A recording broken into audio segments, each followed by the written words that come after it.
তিন কুল পরে ঘুমাবেন।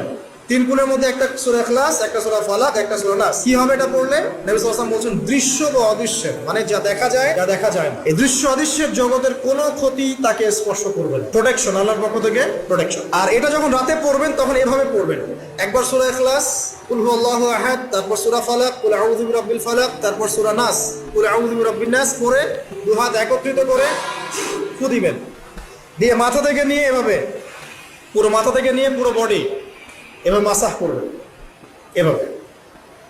ঠিক আছে? এটা তিনবার করবেন, একবার না। একবার পড়বেন, আরেকবার, তিনবার। এরপরে পড়বেন সূরা কাফিরুন। কোন সূরা? কুল ইয়া আইয়ুহাল কাফিরুন লা আ'বুদু মা তা'বুদুন। এই সূরাটা পড়বেন লাকুম দীনুকুম ওয়ালিয়া দীন পর্যন্ত। কি হবে? আল্লাহর রাসূল সাল্লাল্লাহু আলাইহি ওয়াসাল্লাম বলেন যে রাতের বেলা ঘুমানোর আগে কেউ যদি সূরা কাফিরুন তেলাওয়াত করে ঘুমিয়ে যায়, আল্লাহ পাক ওই ব্যক্তিকে শিরকের পাপ থেকে মুক্ত রাখবেন। আমি অনেক লেকচারে বলেছি, আবার বলছি যে যত মানুষ জাহান্নামে যাবে, হাজারে যে 999 জন মানুষই